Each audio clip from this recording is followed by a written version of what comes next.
मेरा नाम मंजीत सरगम चावला है और मैं सेक्टर 8 अम्बाला में रहती हूँ। मेरे परिवार में मेरे हस्बैंड, मेरे 2 बच्चे और नीज़ नेफ्यू, हम सभी इकट्ठे रहते हैं। मेरी शादी बहुत ही यंग एज में हो गई थी। मैं उस वक्त 18 एंड हाफ 19 अप्रॉक्सीमेट थी और परिवार की जिम्मेदारियाँ मेरे ऊपर बहुत जल्दी आ गई थी। मम्मा हमेशा कहते थे कि जैसे ही आपकी मैरिज होगी, एक शादी होगी, एक नया बंधन आएगा और उस रिश्ते के साथ आपका जीवन बिल्कुल चेंज हो जाएगा।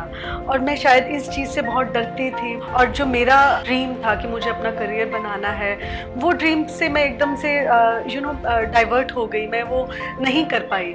लेकिन मेरे हस्बैंड ने मुझे हर तरीके से सपोर्ट किया था। सब अच्छा चल रहा था, लेकिन कई बार हर चीज़ हमेशा से अच्छी नहीं चलती। कभी ना कभी ज़िंदगी अप एंड डाउन लेती है और वो एक ऐसा समय आया जब मेरे पास मेरी बेटी हुई और शी वॉज नॉट वेल। गुड़िया हमारी बहुत ही छोटी थी, उसको पैरालाइज अटैक हो गया राइट हैंड और लेग में, पूरी फुल बॉडी में राइट में ही उसको पैरालाइज हुआ। बस सरगम एकदम उस टाइम लगा हमको अंदर से बिल्कुल टूट गई है, पर वो ऊपर से बहुत स्ट्रांग थी कि वो हमको सबको संभाल रही थी। करियर ओरिएंटेड होने के नाते मैं बच्चे को संभाल करके, घर संभालते हुए और एक नॉर्मल बच्चा ना हो करके एक बच्चे को उसको फिजियोथेरेपी पे डॉक्टर्स के पास भी ले जाते हुए, मेरा कहीं भी एक मकसद रहता था, एक ध्यान रहता था कि मुझे अपनी स्टडीज़ कंप्लीट करनी है। क्योंकि बहुत छोटी एज में मैरिज होकर के मैं अभी ग्रेजुएट भी नहीं थी, तो मुझे वो स्टडीज़ की तरफ भी मैं पूरा ध्यान देती थी। मेरी मेहनत सफल हुई और मुझे गवर्नमेंट बैंक में जॉब भी मिल गई, बहुत ही अच्छी पोस्ट पर। मैं मेहनत करती रही, घर संभालती रही, बच्चे का इलाज भी करवाती रही, फिजियोथेरेपिस्ट पर भी ले जाती रही और साथ साथ जॉब भी करती रही। लेकिन अचानक से एक दिन सब कुछ बिखर गया।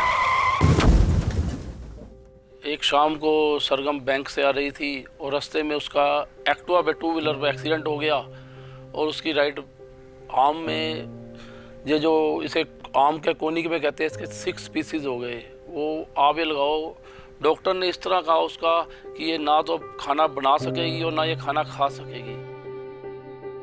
सभी आसपास मेरे दुखी थे, मायूस थे, रो पड़ते थे, लेकिन मैंने उन्हें बोला इट्स ओके, ये एक एक्सीडेंट ही है।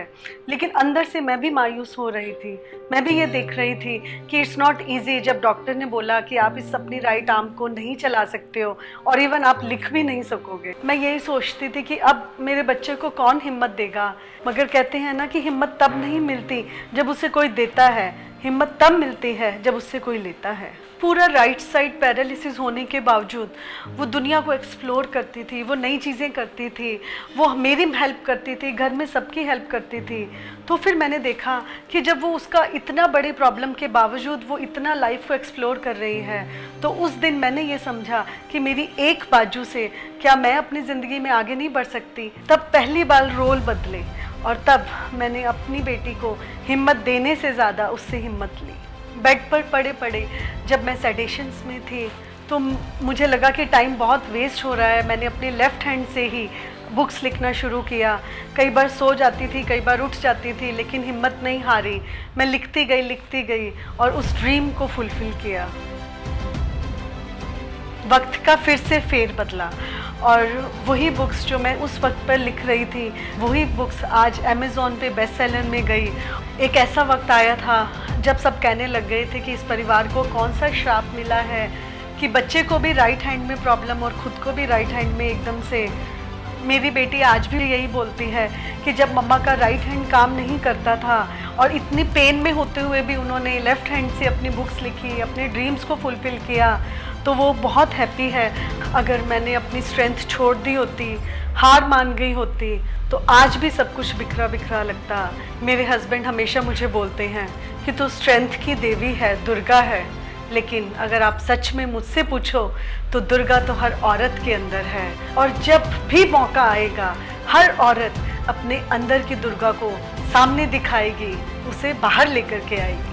मैं फतेहचंद बंसीलाल ज्वेलर्स की बहुत शुक्रगुजार हूँ, बहुत थैंक यू करती हूँ, क्योंकि जनरेशन से मैं इनकी ज्वेलरीज पहनती हूँ और आज तक ये मेरी आउटर ब्यूटी को सजाते रहे, निखारते रहे। लेकिन आज इन्होंने मुझे मौका दिया है मेरी अंदर की ब्यूटी को आपको दिखाने के लिए, अंदर की ब्यूटी को और संवारने के लिए।